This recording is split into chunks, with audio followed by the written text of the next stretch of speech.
काशी नरेश वीरदेव सिंह बघेल अपने बाग में सत्संग करवा रहा था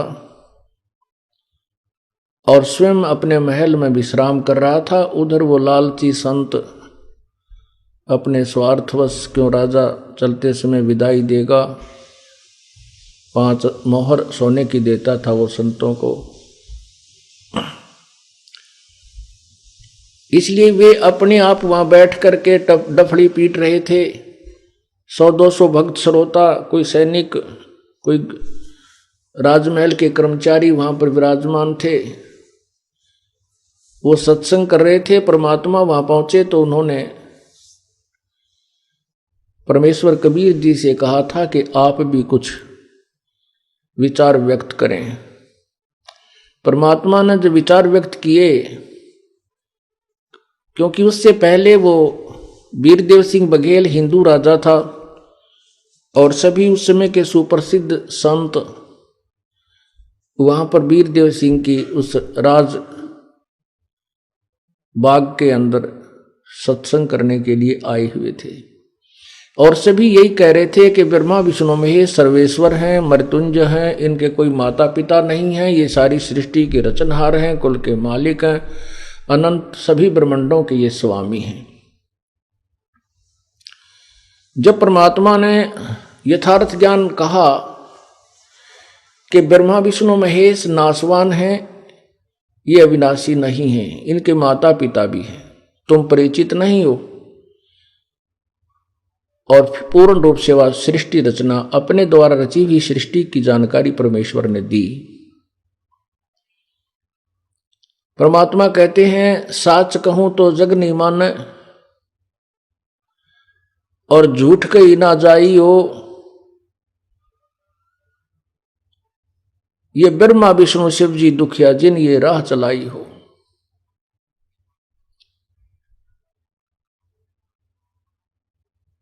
अब जिनको बिल्कुल ज्ञान नहीं था उन ऋषियों संतों को हम बड़े विद्वान पुरुष माना करते थे, उनको महर्षि की उपाधि दे रखी थी, जबकि उनको अपने सदग्रंथों का ज्ञान भी कह का नहीं था। अब परमात्मा ने बताया कि ब्रह्मा विष्णु महेश नाशवान है, इसके इनके माता पिता हैं। इनकी मां का नाम दुर्गा है, अष्टंगी, जिसको प्रकृति देवी भी कहते हैं, जिसको दुर्गा भी कहते हैं, 8 भुजा वाली। और इनके पिता हैं काल भगवान ज्योति निरंजन, जिसको ब्रह्म भी कहते हैं। और दुर्गा और ज्योति निरंजन काल के संयोग से पति पत्नी व्यवहार से ब्रह्मा विष्णु महेश की उत्पत्ति हुई है। इस बात को सुनकर वो मंडलेश्वर, उनका तो पारा 100 पे गया, 100 पे सुई गई, क्रोधित हो गए, कहने लगे कैस क्या बकवास कर रहा है, तेरा सिर फिर गया है, तू ऐसा बोल रहा है, तो ब्रह्मा विष्णु महेश की बेइज्जती कर रहा है, इनके माता पिता बता रहा है। पूरा हंगामा खड़ा कर दिया। परमात्मा कहते हैं, साच कहूं तो जग मारे और झूठ में कह नहीं सकता, ये तो परमात्मा फैसला करेगा सच्चे और झूठे का। इतने में उन्होंने एक वहां जो सिपाही था उससे कहा कि लाओ राजा को संदेशा दो कि एक सिरफरा व्यक्ति आया हुआ है, वो हमारे हिंदू धर्म के देवताओं की बदनामी करता है, लगता है वो मुसलमान है। अब वो सैनिक व सिपाही गया, राजा से बताया कि ऐसे ऐसे कोई संत आया हुआ है, कोई भक्त, और वो सत्संग के अंदर कहता है कि ब्रह्मा विष्णु महेश नाशवान है, इनके माता पिता हैं, ये पूजा के योग्य नहीं है, पूर्ण परमात्मा कोई और है, उसका नाम कबीर देव है। और सभी संतजन बड़े क्षुब्ध हैं। तो 2-4 वो संत भी उनके साथ चले गए थे सिपाही के, उसके राजा को और उल्टी सुल्टी बरकने, और राजा बड़े क्रोध के अंदर आया और साथ में सैनिक और तलवार लेके चल पड़े कि उसकी गर्दन काट दूंगा। अब परमात्मा ने क्या किया,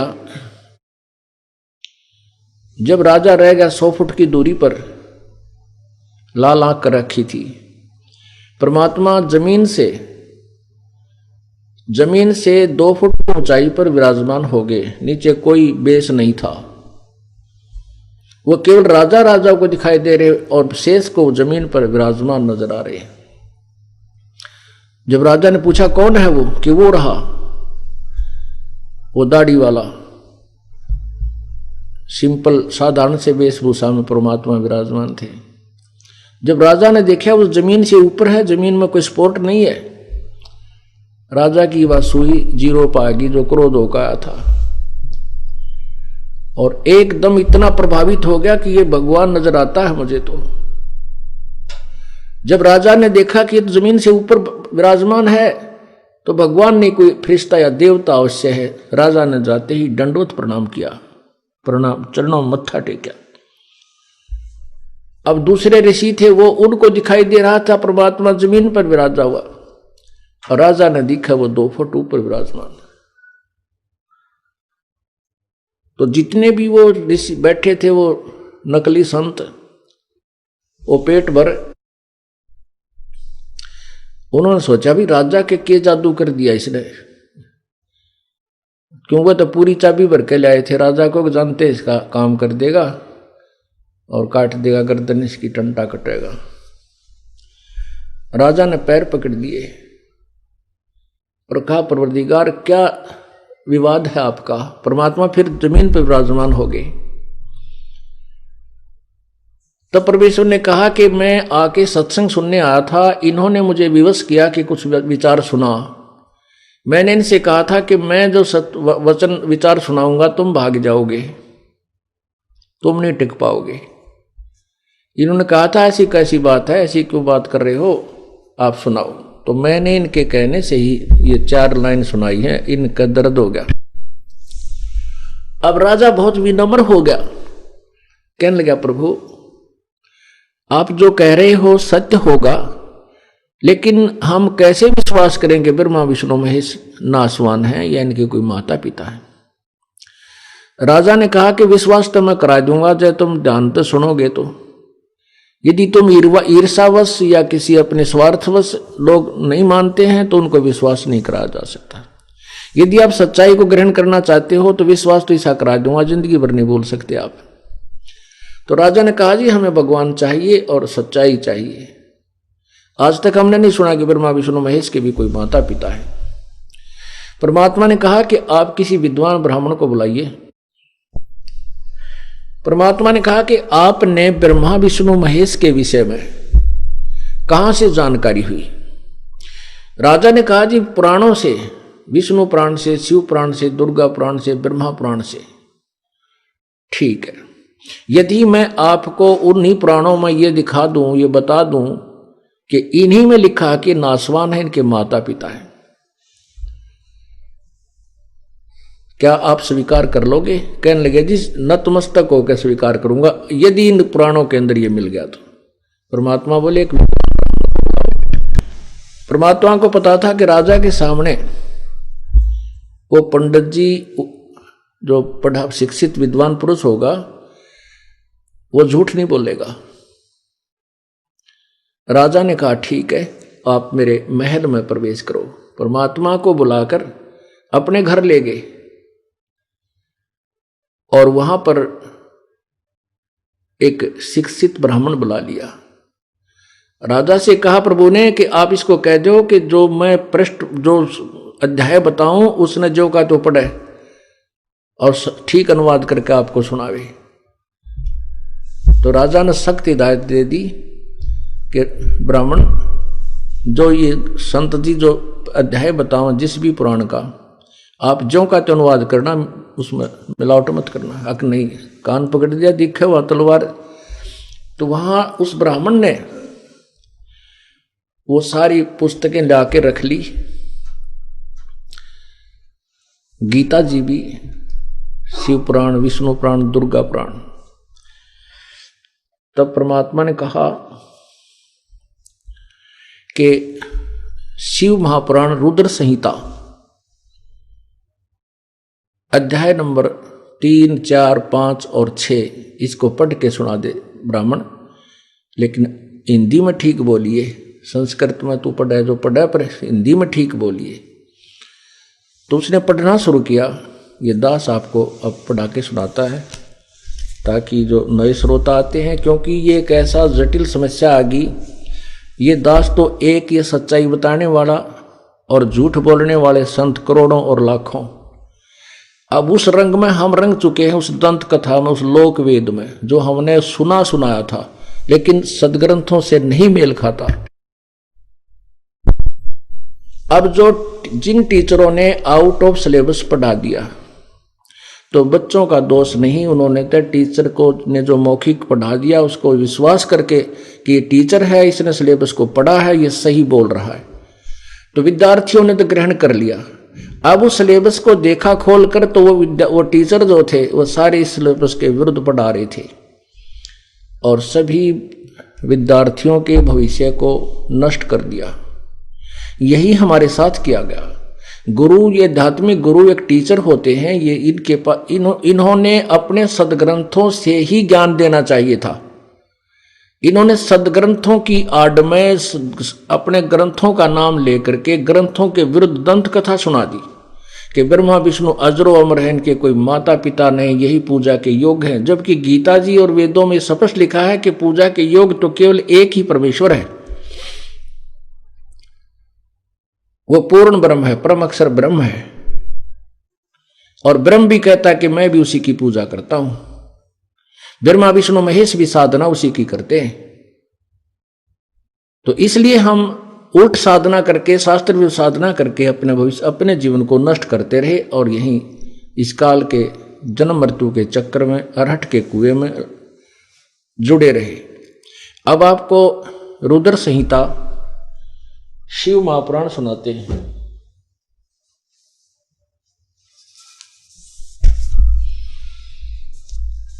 पुणात्मा, ये सृष्टि रचना आपको बताई जा रही है।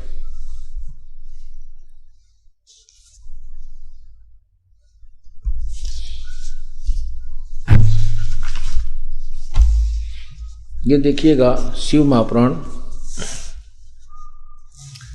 संक्षिप्त शिव महापुराण, गीता प्रेस गोरखपुर से प्रकाशित है। अनुवादकर्ता कौन है? संपादक हनुमान प्रसाद पोदार। और इसके प्रकाशक कौन है? प्रकाशक मुद्रक गीता प्रेस गोरखपुर, गोविंद भवन कार्यालय, कोलकाता का संस्थान। अब इसके देखिएगा,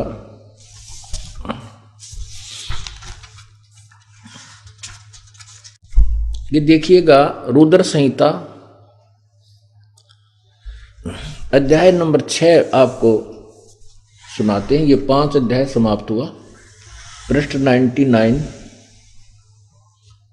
पे।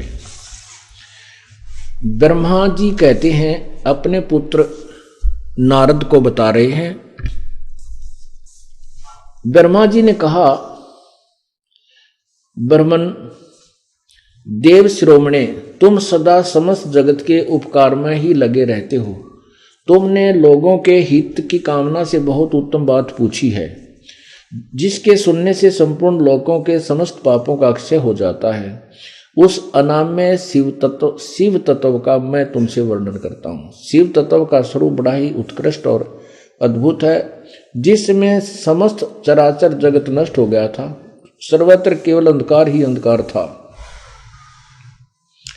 उस समय तत् सद ब्रह्म, इस श्रुति में जो सत्य सुना जाता है एकमात्र वही शेष था। आगे देखिए,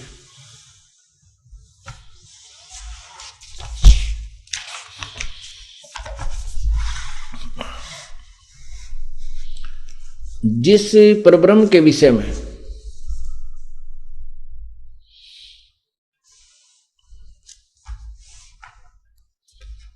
जिस परब्रह्म के विषय में ज्ञान और अज्ञान से पूर्ण, ज्ञान और अज्ञान से यानी कुछ सच्ची कुछ झूठी उक्तियों द्वारा इस प्रकार विकल्प किए जाते हैं, उसने कुछ काल के बाद द्वितीय की इच्छा प्रकट की। उसके भीतर एक से अनेक होने का संकल्प उदित हुआ। उस निराकार परमात्मा ने अपनी लीला शक्ति से अपने लिए मूर्ति आकार की कल्पना की। जो मूर्ति रहित परब्रह्म है उसकी मूर्ति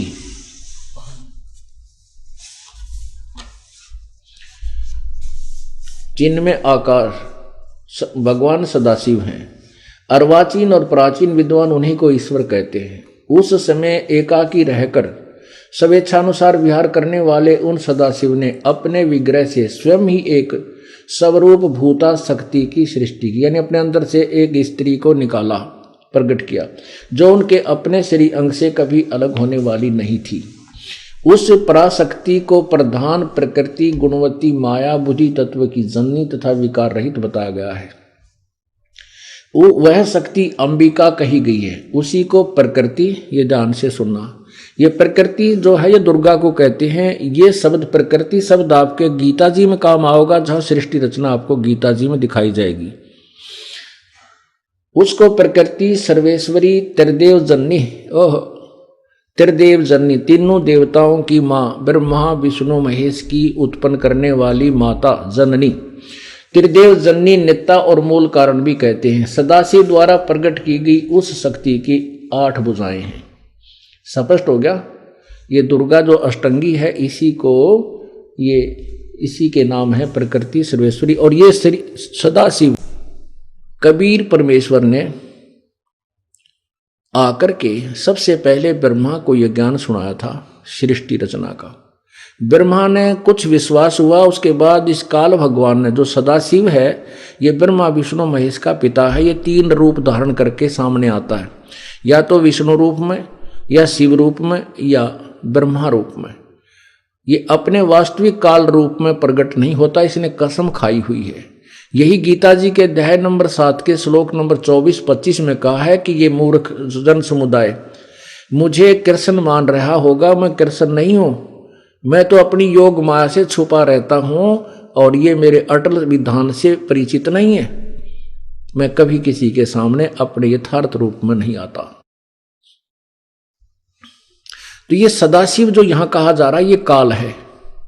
और परमात्मा ने बताया था कि उस, जैसे आपने कल सृष्टि रचना में सुना कि इसने उस दुर्गा के साथ बदव्यवहार करना चाहा सतलोक में, तो वहां इसने छोटा रूप बनाकर अपनी इज्जत की रक्षा करने के लिए इस काल के सदाशिव के पेट में चली गई थी।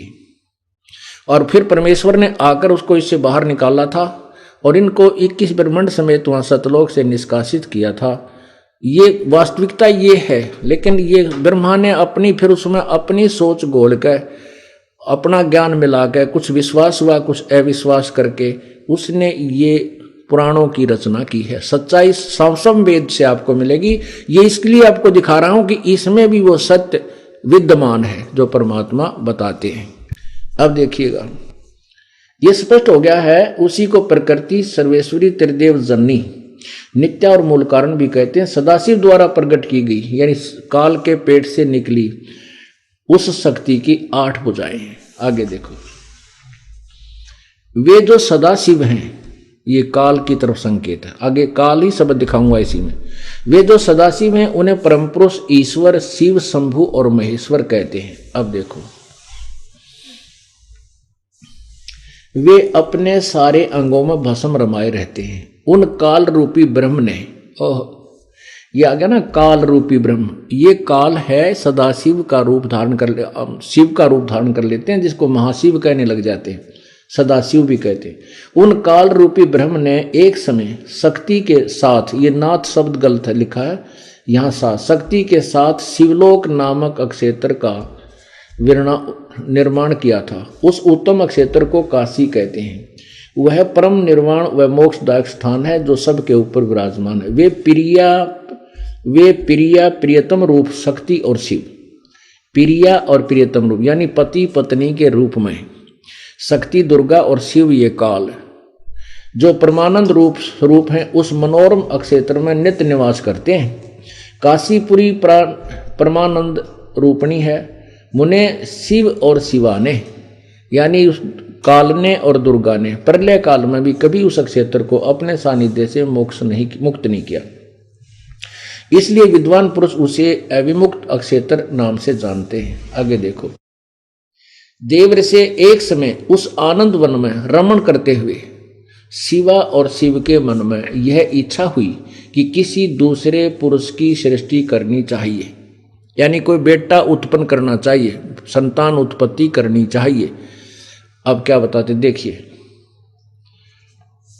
किसी दूसरे पुरुष की सृष्टि करनी चाहिए जिस पर यह सृष्टि संचालन का महान भार रखकर हम दोनों केवल काशी में रहकर सब इच्छा अनुसार विचरे और निर्वाण धारण करें। ऐसा निश्चय करके शक्ति सहित सर्वव्यापी परमेश्वर शिव ने अपने वाम भाग के 10वें अंग पर अमृत मल दिया, अर्थात पति पत्नी व्यवहार किया। फिर तो वहां से एक पुरुष प्रकट हुआ, एक बच्चे की उत्पत्ति हुई जो तीनों लोकों में सबसे सुंदर था। वह शांत था, उसमें सतोगुण की अधिकता थी। वो सतगुण विष्णु की उत्पत्ति हुई तथा वह गंभीरता का अथाह सागर था। ये आपने 199 से 101 पृष्ठ तक पढ़ा। अब देखिए 102 पृष्ठ पे,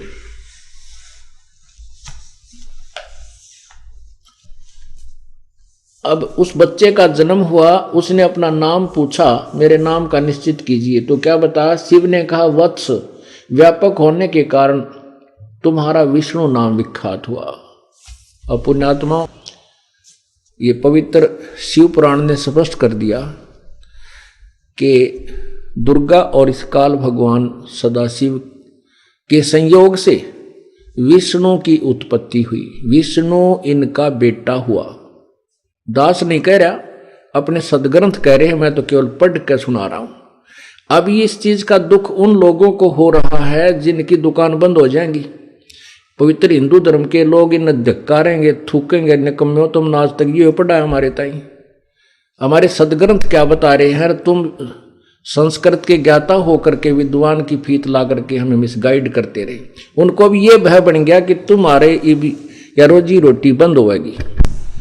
इसी कारण से इस दास के विरोधियों का अंत नहीं रहा,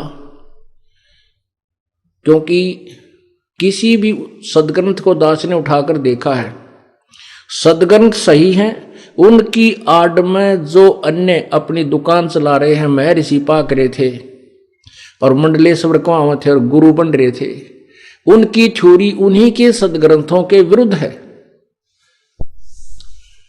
जैसा महर्षि दयानंद का बोलबाला बहुत गणा हो रहा था और ये दास भी उससे बहुत प्रभावित था, भी बड़े विद्वान हैं, बड़े वेदों के ज्ञाता थे। यानी दंत कथा सुनकर हमारे कान इतने पक चुके थे कि उनके विषय में कुछ भी हम सुनने को तैयार नहीं थे।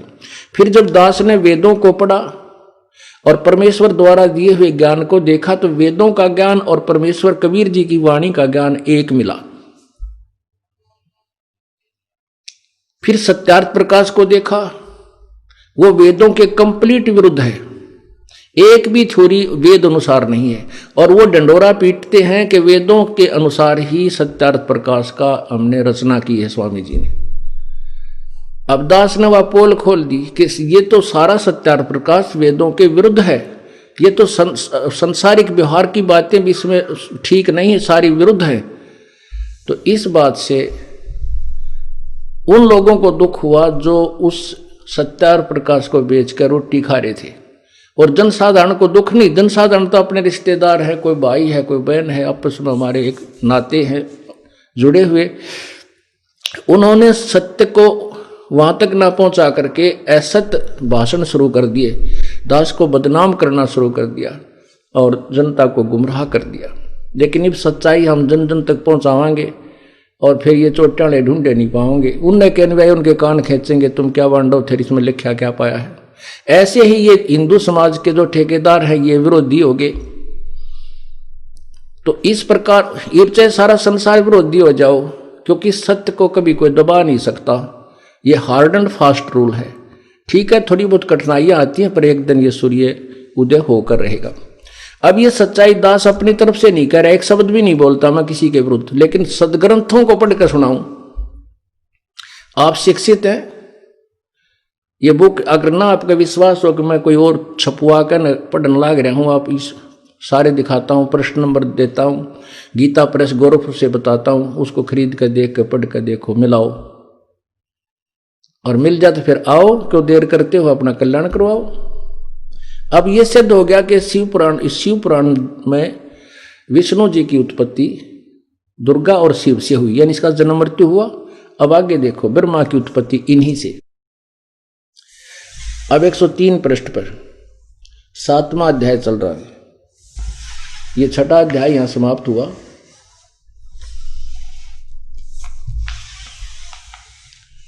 एक 103 पृष्ठ पर यह 7वां अध्याय प्रारंभ होता है। अब ब्रह्मा जी ही कह रहे हैं कि देवर से तत्पश्चात विष्णु की उत्पत्ति के बाद कल्याणकारी परमेश्वर शाम सदाशिव ने पूर्ववत प्रयत्न करके पति पत्नी विहार करके मुझे अपने दाहिने अंग से उत्पन्न किया। मुने उन महेश्वर ने मुझे तुरंत ही अपनी माया से मोहित करके नारायण देव की नाभि में डाल दिया और लीलापूर्वक मुझे वहां से प्रकट किया। अब क्या सिद्ध हो गया कि शिव पुराण गीता प्रेस गोरखपुर से प्रकाशित ने सिद्ध कर दिया कि ब्रह्मा और विष्णु की उत्पत्ति दुर्गा और इस काल अर्थात सदाशिव से हुई। ये इनके माता पिता हैं।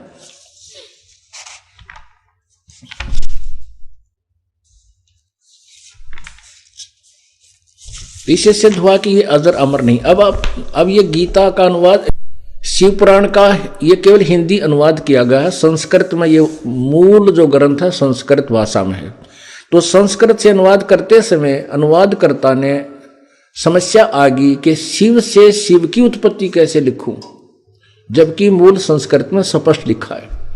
क्योंकि इनको तत्वज्ञान था नहीं, अनुवाद करने की चेष्टा की है, लेकिन जहां ये समझ में नहीं आई वहां गोल मोल कर दिया, छोड़ दिया वहां पर। आगे देखो, इसी में 110 पृष्ठ पे स्पष्ट किया है, ये 4 दिखाए हैं, ब्रह्मा विष्णु रुद्र और चौथा जो है वो सदाशिव, ये काल है, ये इनका पिता है।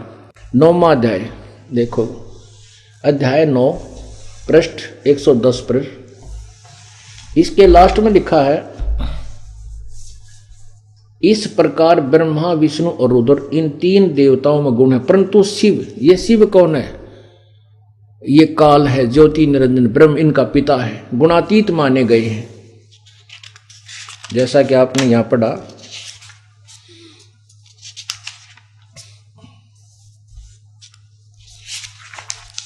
ये देखो 101 पृष्ठ पे आपने पढ़ा, वे अपने सारे अंगों पर भस्म रमाए रहते उन काल रूपी ब्रह्म ने। यहां देखो भगवान सदा, उनकी मूर्ति भगवान सदाशिव है। और यहां देखो सदाशिव ने अपने विग्रह से स्वयं एक स्वरूप भूता शक्ति की सृष्टि की। ये जो सदाशिव है, यही यहां पर कहा गया है कि वो शिव जो है गुणातीत है, और ब्रह्मा विष्णु महेश ये तीनों गुण है के गुण, रजगुण ब्रह्मा है। इस प्रकार ब्रह्मा विष्णु और रुद्र इन 3 देवताओं में गुण है, रजगुण ब्रह्मा, सतगुण विष्णु, तमगुण ये रुद्र है, यानी शिव है, सदा महेश है। और इनसे ये शिव जो है इनसे न्यारा है। इससे हिंदी वाले ने ये सिद्ध कर दिया पुराण ने कि ब्रह्मा और विष्णु की उत्पत्ति भगवान सदाशिव से हुई। अब और दिखाता हूं मूल संस्कृत सहित, उसमें और स्पष्ट किया है।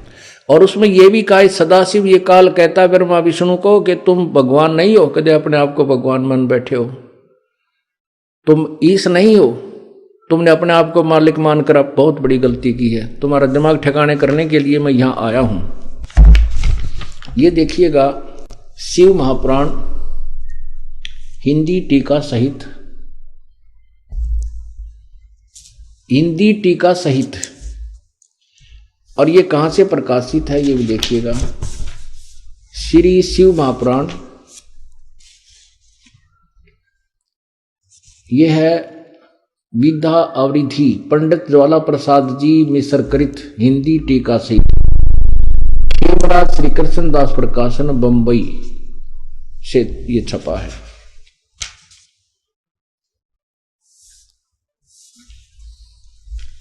अब इसके 17 पृष्ठ पे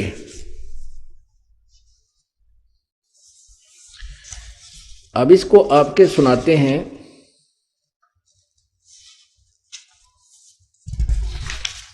अब देखो, अपने भगवानों जिनको हम परमात्मा मानते थे उनके विचार एक चौथी क्लास के बालका जैसे बुद्धि थी उनकी।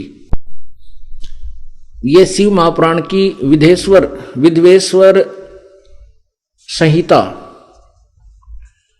और प्रश्न नंबर 11 पे है, ये देखिएगा। ये प्रश्न नंबर 11 शिव पुराण, ये है विधवेश्वर संहिता प्रथम अध्याय 6। इसमें लिखा कि एक समय विष्णु जी शेष शैया पर विराजमान थे। लक्ष्मी उनकी सेवा कर रही थी, उनके पास बैठी थी और दूसरे उनके अनुचर वहां पर विराजमान थे, सेवक आसपास खड़े थे, बॉडीगार्ड। और ब्रह्मा जी वहां पर पहुंच गए। ब्रह्मा जी के जाने पर विष्णु जी खड़े नहीं हुए, लेटे रहे। ब्रह्मा जी ने कहा कि ओ बेटा, मैं तेरा बाप आया हूं, तू मेरा सत्कार नहीं करता खड़ा होकर, तुझे बड़ा अभिमान हो गया है। मैं तेरा बाप हूं और तू मेरा सत्कार नहीं करता। विष्णु कहता है कि मैं तेरा बाप हूं, तेरा दिमाग खराब हो गया है।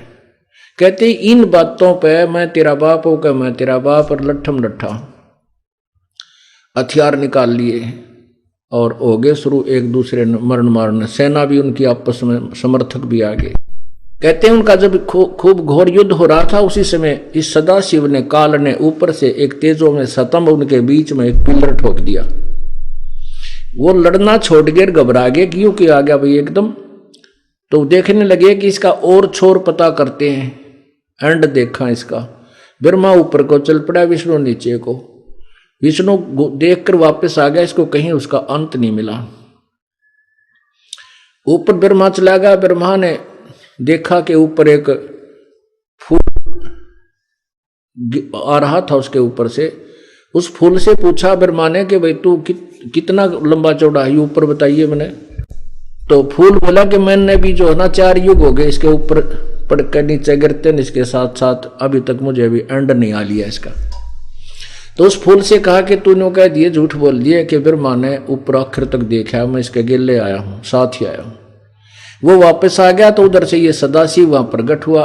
उसने फिर आकर के झूठ बोल दिया ब्रह्मा ने कि मैं इसके एंड को देखा। तो इससे एंड को जो देखा होगा, इनकी एक शर्त लगी थी कि जो एंड को देखा होगा वो विजयी होगा और नहीं देख पता करेगा वो उसका जो है पराजित होगा। तो विष्णु ने हार मान ली कि भी मन तक कुछ पाया को नहीं, सच्चाई बता दी और उसने बोल दी झूठ। तब वो सदाशिव यानी काल प्रकट हुआ शिव रूप में, क्योंकि धोखा देकर रखता है। तो उसने कहा कि ब्रह्मा ने झूठ बोला है। ब्रह्मा नतमस्तक हो गया, हाँ जी झूठ बोल दिया। तो उसका कहते हैं 5 मुंह थे, एक काट दिया, एक सिर काट दिया उसका, जैसा भी। उसके बाद इस शिव ने, इस काल ने उनको फिर पाठ पढ़ाया, सच्चाई बताई। अब पढ़िएगा इसी शिव पुराण में। अब यो नंदीकेश्वर, ये भगवान सदाशिव शिव का जो बैल है वो बोला। नंदीकेश्वर बोले, हे योगिंदर, आगे एक समय विष्णु भगवान से सैया पर अपने गरुड़ आदि पार्षदों से संयुक्त लक्ष्मी सहित शयन करते थे। उस समय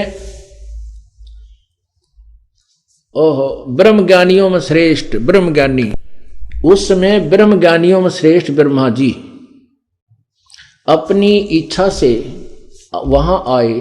सब प्रकार सुंदर सेज पर शयन करते हुए कमल लोचन विष्णु जी से पूछने लगे,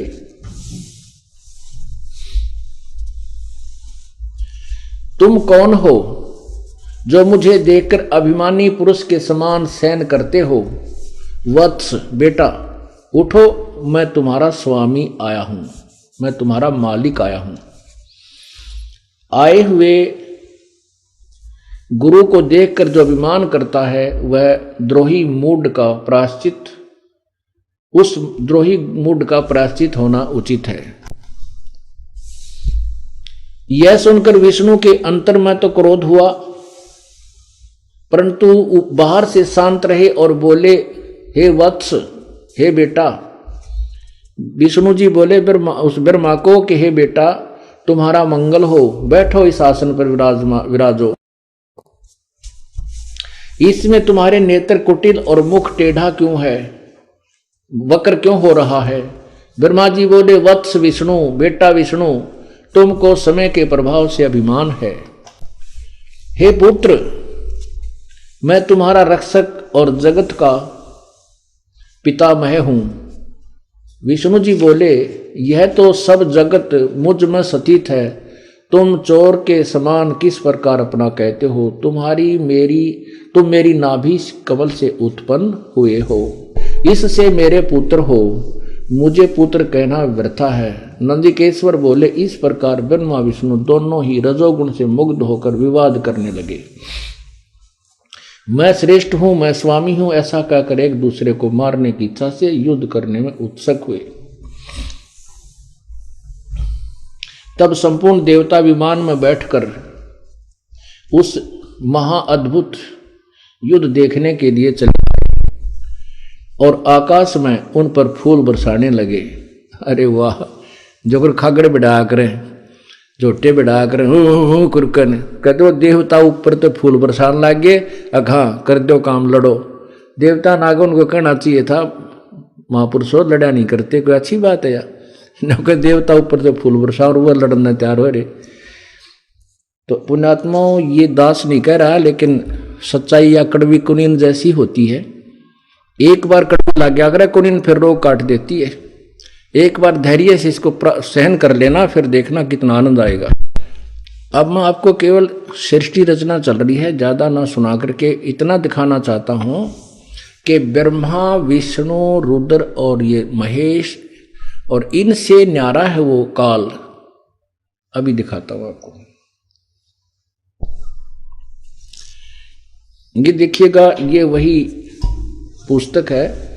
इसके पृष्ठ नंबर 17 पर शिव पुराण और ये विद्वेश्वर संहिता अध्याय 9 में।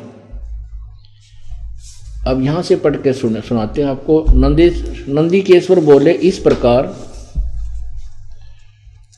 भगवान ने उन नम्र हुए ब्रह्मा और विष्णु पर अनुग्रह करके उनके युद्ध में परस्पर उनकी सेना मारी गई थी। उस सब को अपनी शक्ति से जीवाकर उठाया। अब क्या बोलता है वो काल? उनको बताता है ब्रह्मा विष्णु महेश, ब्रह्मा और विष्णु को कहता है कि मेरे सकल और निष्कल भेद से दो स्वरूप हैं, परंतु और ईश्वर नहीं, इस कारण उनके दो रूप नहीं हो सकते। पहला सतम रूप और दूसरा पीछे मूर्तिमान रूप धारण किया। इसमें ब्रह्म रूप निष्कल और ईश रूप सगुण है। मेरे यह दोनों रूप सिद्ध हुए हैं, दूसरे किसी के नहीं हो सकते। इस कारण तुम दोनों को अथवा दूसरों को ईश्वरत्व की प्राप्ति नहीं हो सकती, तुम भगवान नहीं हो सकते। तुमने जो अज्ञानता से अपने को ईश माना, ओह, अब ये जो इनका पिता है काल है, जो 21 ब्रह्मांड का प्रभु है ब्रह्म, वो कह रहा है कि तुमने जो अज्ञानता से ब्रह्मा और विष्णु ने अपने आप को ईश माना है, यह बड़ा अद्भुत हुआ। इसके दूर करने को ही मैं रण स्थान में आया हूं। अब तुम अपना अभिमान त्याग कर मुझ ईश्वर में अपनी बुद्धि लगाओ और मेरे प्रसाद से लोक में सब अर्थ प्रकाश करते हैं। नीचे देखो, ये काल कह रहा है कि मैं परब्रह्म हूं और मेरा ही कल अकल रूप है। ब्रह्म होने से मैं ईश्वर हूं। अनुग्रहादि के ही मेरा कर्तव्य है। सर्वव्यापी होने से और जगत के वर्धक होने से मैं ब्रह्मा हूं। हे ब्रह्म केशव, समतव और व्यापक होने से मैं आत्मा हूं। आगे अब हम यहां पढ़ते हैं।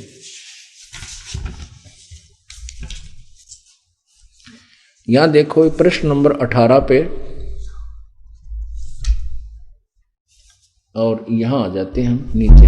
हे पुत्रो, ये सदाशिव अर्थात काल कह रहा है ब्रह्मा और विष्णु को, हे पुत्रो, यह कृत्य, कौन सा कृत्य? ब्रह्मा को उत्पत्ति का और विष्णु को सतिथि का, कि जो तुम्हें ये कार्य मैंने तुम्हें दिया है, विभाग दिए हैं, तुम एक एक मंत्री बनाए हो, ये तुमने स्वयं तप किया था। उस तप के प्रतिफल में मैंने कृपा करके तुमको ये एक एक विभाग दे दिया। ब्रह्मा को उत्पत्ति का यानी जीव रजोगुण से प्रभावित कर दिया और जीवों की उत्पत्ति कराने का महकमा इसको दे दिया। और विष्णु जी को सतिथि का, कहते हैं जो कृत्य तुम्हारे पास हैं ये तुमने तप किया, तप के बदले में मैंने ही तुम्हें दे रखे। ये देखना पुत्रो, हे पुत्रो, यह कृत्य आपने तप से प्राप्त किए हैं जो कि सृष्टि की उत्पत्ति और पालन कहता है, सो मैंने प्रसन्न होकर तुम्हें दिया है। इसी प्रकार दूसरे दो कृत्य रुद्र और महेश को प्रदान किए हैं। ये पुण्यात्माओं कति क्लियर हो गया कि बोलने वाला जो इनका बाप है, पिताजी है, वो कह रहा रुद्र और महेश को भी मैंने दो कृत्य और दिए हैं न्यारे। हे पुत्रो, यह कृत्य जो तप से प्राप्त किया है, जिसको सृष्टि की उत्पत्ति और पालन कहा था, ये ब्रह्मा और विष्णु के विषय में कहा है, सो मैंने प्रसन्न होकर तुम्हें दिया है। इसी प्रकार से दूसरे दो कृत्य रुद्र और महेश को प्रदान किए हैं, परंतु अनुग्रह कृत्य कोई भी पाने का को समर्थ नहीं। इति सिद्धम, बस इतना ही आवश्यकता थी हमने सदग्रंथ से,